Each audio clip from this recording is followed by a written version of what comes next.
د افغانستان پخوانی ولسمشر محمد اشرف غني وایي نن مې تعبیر په حقیقت بدل شو. هغه ویلي نن مې هغه خوبونه چې لیدل په رښتیا بدل شول او د طالبانو دفاع وزیر مولوي محمد یعقوب مجاهد سره یې تلیفوني تماس هم نیولی دی.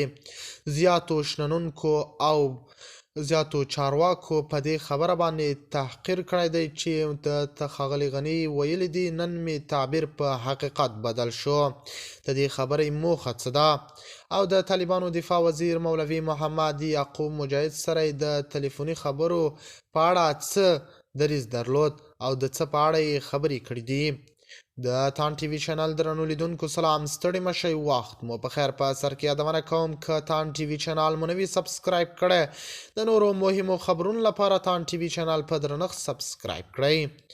د افغانستان پخوانی ولسمشر اشرف غني د خپل تلیفوني تماس په اړه چې نن یې د طالبانو د وزیر اجرایه رئیس ملا یعقوب سره کړي ویل چې نن مې تعبیر په حقیقت بدل شو.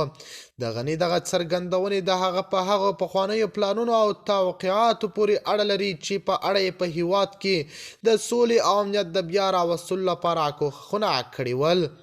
اشرف غني په دې تلیفوني تماس کې له ملا یعقوب سره د افغانستان د راتلونکي لپاره مهمې خبرې اترې کړي. که څه هم د تماس جزئیات په بشپړ توګه نه دي شریک شوي، خو د دواړو خواو ترمنځ د خبرو اترو ټینګار د افغانستان د سولې پروسې پر بنسټ کېدونکي بدلونونو ته اشاره کوي.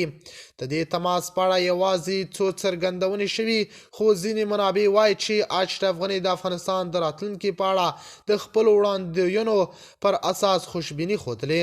دغه تماس د سیاسي ډیالوګ په لور یو مهمه ګام ګڼل کیږي چې په ترڅ کې دواړو لوري د سولې او ثبات د بیا راګرځولو لپاره د همکارۍ په اړه خبرې کړې دي.